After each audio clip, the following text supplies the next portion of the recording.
जय हिंद दोस्तों, मैं हूं मेजर गौरव आर्य और आप देख रहे हैं मेजरली राइट। भारत के प्रधानमंत्री नरेंद्र मोदी जी जाएंगे जुलाई के महीने में रूस। ये बहुत बड़ी बात है दोस्तों, और दो तीन कारण मैं आपको बताऊंगा कि क्यों ये बड़ी बात है। ये पहला विजिट होगा जब वो तीसरी बार प्रधानमंत्री बने हैं किसी भी देश को। अब आप बोलेंगे साहब अभी इटली तो गए थे, आप ऐसा क्यों बोल रहे हैं कि पहला विजिट है? इटली गए थे G7 के लिए। वो इटली का विजिट नहीं था दोस्तों, वो G7 का था। He was invited in the G7 and he visited G7 for G7, उसके लिए, काम के लिए। वो कोई इटली के साथ उनका बायलैटरल नहीं था मामला वहां पे। हाँ, ऑन द साइडलाइंस मीटिंग हुई है, इसमें कोई डाउट नहीं है, लेकिन वो एक विजिट था। जैसे यहां पे G20 हुआ था, वहां पे G7 हुआ। लेकिन आप ये बात देखिए कि यार, पहला देश, और इन सब चीजों के बड़े मायने होते हैं, और ग्लोबल डिप्लोमेटिक कम्युनिटी इस चीज को एक बड़ी महीन नजर से देखती है। It's like being under a microscope. दुनिया के सबसे बड़े देश आबादी के लिहाज से भारत, जिसमें अभी अभी एक चुनाव हुआ है और बड़ा सक्सेसफुली चुनाव करवाया गया, उस चुनाव में प्रधानमंत्री जी आते हैं सेलेक्ट होके, इलेक्ट होके, और फिर वो सबसे पहला देश अपनी पूरी की पूरी यात्राएं, क्योंकि अब इनकी यात्राएं शुरू हो जाएंगी, एक बार पार्लियामेंट खत्म हो जाएगा फिर मोदी जी की यात्राएं शुरू हो जाएंगी, कभी यहां कभी यहां कभी यहां कभी यहां। क्या मैसेज देना चाहते हैं दुनिया को? मोदी जी जा रहे हैं रूस। क्यों जा रहे हैं भाई? हाँ ठीक है, ये बायलैटरल मीटिंग्स होंगी, पुतिन के साथ मिलेंगे, ये कोई स्टेट विजिट नहीं है। This is not a state visit. State visit में क्या होता है कि बड़े सेरेमोनियल और भी तामझाम होते हैं कि ये आइए, आप डूमा में आइए, और आप ये, it has a different connotation, right? This is a different kind of, this is a regular visit. But ये पहली बार मोदी जी 2019 के बाद रूस जा रहे हैं, और रूस बहुत कम लीडर्स गए हैं जब से रूस ने यूक्रेन को अटैक करा है। बहुत कम लीडर्स गए हैं। उन लीडर्स में से एक हैं प्राइम मिनिस्टर नरेंद्र मोदी, जो जाएंगे अगले महीने। अच्छा, ये सिग्नलिंग क्या है दोस्तों? इससे भारत क्या मैसेज देना चाह रहा है दुनिया को? भारत ये कहना चाह रहा है दुनिया को, कई सारी चीजें हैं इसमें, मैं एक एक करके आपको एनालाइज करके बताऊंगा। सर्वप्रथम भारत ये कहता है कि यार देखो, रूस के साथ हम अपने संबंध नहीं बिगाड़ सकते। We will not spoil our relations with Russia. America का लाख प्रेशर है, यूरोपियन यूनियन का लाख प्रेशर है, यूनाइटेड नेशंस का लाख प्रेशर है, लेकिन भारत ये कहता है कि यार, रशिया ने हमें तब सपोर्ट करा जब हम बहुत बुरे हाल में थे। आज ठीक है, हमारे पास पैसे ज्यादा हो गए रशिया से कहीं ज्यादा पैसे आज की तारीख में, डॉलर्स, कहीं ज्यादा डॉलर्स भारत के पास है। इसका मतलब ये थोड़ा ना पुराने दोस्त भूल जाओगे। तो somewhere you have to stick with Russia. और भारत का ये भी मानना है कि रूस और यूक्रेन की लड़ाई जो है ना, और मैं आपको एक बात बताऊं, इनके डिस्कशन होंगे, ये मीडिया में आएंगे, मीडिया में नहीं आएंगे, ये मुझे नहीं पता इस वक्त। I cannot say, nobody can say, but 110% Modi ji का one of the main aims, कई सारे एम्स होते हैं, एक एम लेके कोई भी प्रधानमंत्री किसी देश में नहीं जाता। One of the main AIIMS is कि ये जो टंटा चल रहा है इसको खत्म करो। मैं ऐसा क्यों कह रहा हूं? क्योंकि जो पीस समिट हुआ था स्विट्जरलैंड में, 90 से ज्यादा देश गए थे, भारत भी गया था उस पीस समिट में। वहां पे रूस को बुलाया नहीं, और आपने समिट कर दिया। खूब खर्चा पानी करा भैया, खूब 5 स्टार होटल, खूब रिजॉर्ट, सब कुछ करा आपने, लेकिन at the end of the day क्या कुछ हासिल हुआ? नहीं। हासिल तभी होगा जब आप रूस के साथ बैठेंगे, और रूस सबके सामने आने को राजी नहीं है। जाहिर सी बात है, लड़ाई चल रही है। The world is condemning Russia.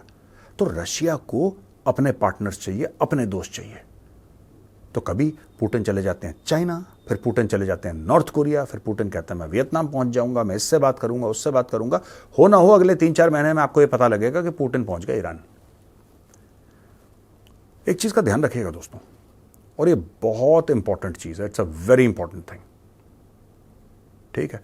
अगर इस मैटर को कोई सॉर्ट आउट कर सकता है, यूक्रेन और रशिया के बीच में जो लड़ाई है, वो है भारत।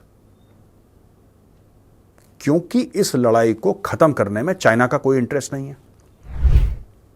चाइना का कोई इंटरेस्ट नहीं है, और नॉर्थ कोरिया की कोई औकात नहीं है। इंटरेस्ट और औकात दोनों सिर्फ एक देश की है। अब देखिए, चाइना की औकात है, लेकिन चाइना का इंटरेस्ट नहीं है। पाकिस्तान का ना इंटरेस्ट है ना औकात है, नॉर्थ कोरिया का ना इंटरेस्ट है ना औकात है। सिर्फ एक देश है जिसका इंटरेस्ट भी है और जिसकी औकात भी है, वो है भारत। तो एक तो ये बात होगी, ठीक है? तो पहला मैंने आपको बताया है कि भारत पुराने दोस्त नहीं छोड़ता है। दूसरा, मैंने आपको यह बताया कि रशिया और यूक्रेन की लड़ाई के बारे में बातचीत होगी। तीसरी बात जो कि सबसे ज्यादा इंपॉर्टेंट है, एक्चुअली पॉइंट नंबर 1 होना चाहिए था, लेकिन मैं पॉइंट नंबर 3 पे इसको लेकर आऊंगा, वो है the concept of strategic autonomy. Bharat वही करेगा जो भारत के फायदे में हो, दुनिया भाड़ में जाए।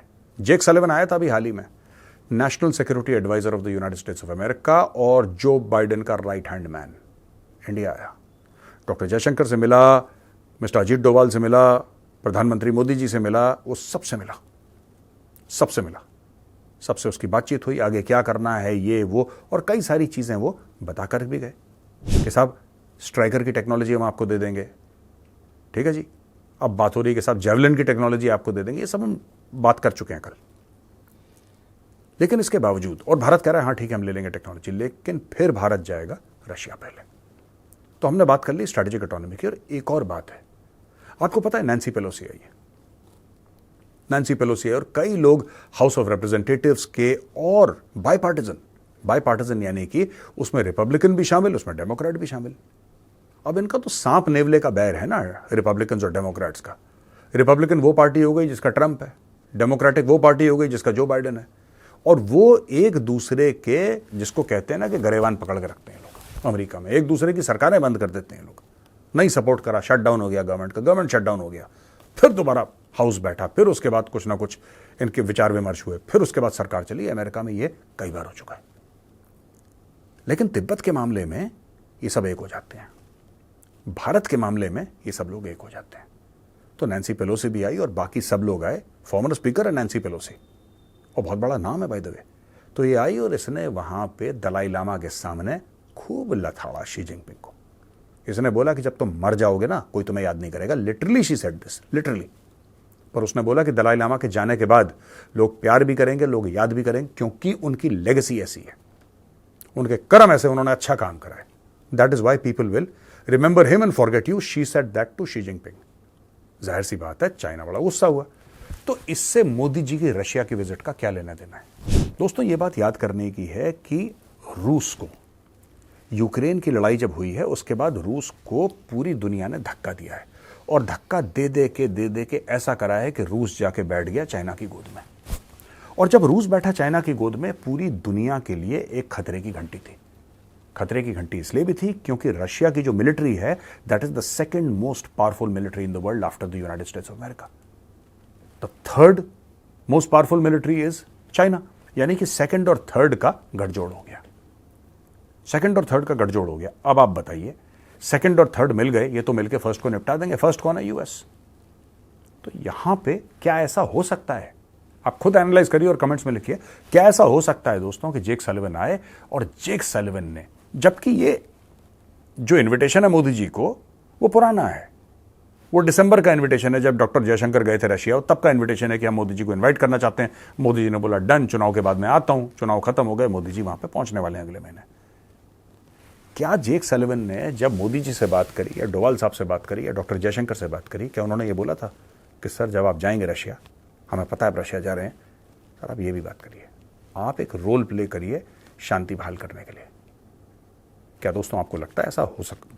ऐसे I think, do you think it's a possibility? मुझे तो लगता है, आई वेरी स्ट्रांगली बिलीव कि हुआ होगा। अमेरिकन ने जरूर ये बात बीच में डाली होगी।